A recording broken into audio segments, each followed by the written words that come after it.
Hello दोस्तों, स्वागत है आपका एक्सप्लेनेशन फिल्म्स में। और आज मैं आपके लिए लेके आया हूँ एक one of the best crime mystery movie जिसका नाम है colour of the evil red. तो दोस्तों, ये मूवी फ्रीक्वेंटली प्रेजेंट और पास्ट में स्विच होती रहती है। इनफैक्ट ये मूवी कई सारे अनएक्सपेक्टेड ट्विस्ट और टर्न से भरी हुई है। तो इस मूवी की शुरुआत दो दोस्त मोनिका और मारियो से होती है, जो कि क्लब में होते हैं और इंजॉय कर रहे होते हैं। मारियो अपनी गर्लफ्रेंड के साथ डांस करने लगता है। तभी मोनिका बारटेंडर के पास जाती है, जहाँ वो उसे कहती है कि वो जॉब की तलाश में है, तो क्या उसे यहाँ जॉब मिल सकती है। वहाँ का मालिक उससे कहता है कि अगर वो उसे खुश कर सके तो वो कुछ कर सकता है। ये सुन के मोनिका रात को उसके घर पर जाती है, जहाँ पर वो दोनों इंटीमेट होते हैं। और अगले दिन से ही मोनिका को वहाँ जॉब पर रख लिया जाता है। उसके बाद हमें कुछ दिन बाद की कहानी दिखाई जाती है, जहाँ हमें पता चलता है कि मोनिका मर चुकी है और हम मोनिका की डेड बॉडी देख सकते हैं, जो कि नदी किनारे नेक्ड पड़ी हुई थी। और इस मर्डर केस को सॉल्व करने के लिए ऑफिसर लियो को अपॉइंट किया जाता है। लियो जैसे ही वहाँ पहुँचता है तो वो देखता है कि फोरेंसिक एक्सपर्ट पहले से ही वहाँ मौजूद हैं, जिनका नाम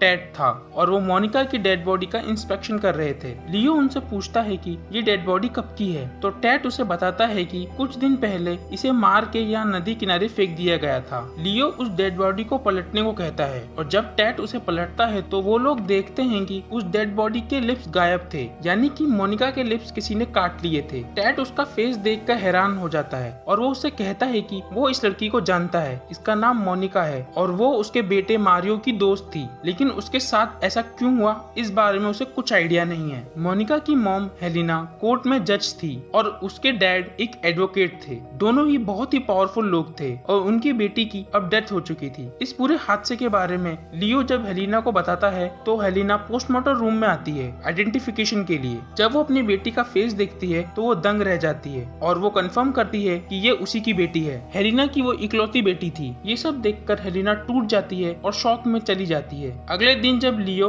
उस केस पर काम कर रहा होता है तो उसका सीनियर उसके पास आता है और वो उसे जेनेता नाम की एक लड़की की फाइल देता है और उसे बताता है कि जेनेता के भी लिप्स ऐसे ही काट लिए गए थे जैसे कि मोनिका के काटे गए हैं। 15 साल पहले वो भी एक क्लब में गई थी जहाँ पर उसने खूब पार्टी की थी, लेकिन अगले दिन वो घर नहीं पहुंची, जिसकी वजह से उसकी मॉम डैड ने रिपोर्ट लिखवाई थी और अगले ही दिन उसकी डेड बॉडी पुलिस को मिली और उसके लिप्स भी कटे हुए थे। दोनों मर्डर केस का पैटर्न एग्जैक्टली सेम था, लेकिन जेनेता के केस में पुलिस ने उसके फियांसे डुबिला को अरेस्ट किया था और उसे जेल हो गई थी और वो अभी अभी ही फ्री हुआ है। तो हो सकता है कि मोनिका का भी मर्डर उसी ने किया हो। अब सारा शक उसी पे जा रहा था। लियो तुरंत उसके घर जाता है और डूबिया से मिलता है, लेकिन डूबिया का यह कहना था कि ना तो उसने मोनिका को मारा है और ना ही अपनी गर्लफ्रेंड को मारा था। उसे तब भी फंसाया गया था और अब भी फंसाया जा रहा है। लियो को उसकी बातें सच्ची लग रही थी, लेकिन फिर भी वो उस पर डाउट कर रहा था। और तभी उसके घर के आसपास छानबीन करते हुए पुलिस को उसके कपड़े मिलते हैं, जो कि खून से लथपथ थे। ये देखकर डूबिया समझ जाता है कि कोई उसे फिर से फंसाना चाहता है, इसलिए वो तुरंत वहाँ से भागने की कोशिश करता है, लेकिन पुलिस वाले उसे फिर से अरेस्ट कर लेते हैं। लियो जब उसका इंटेरोगेशन कर रहा होता है तब वो उसे बताता है कि दरअसल वो असली कल्प्रिट नहीं है, कोई है जो उसे फंसाना चाहता है और 15 साल पहले भी उसी ने उसे फंसाया था।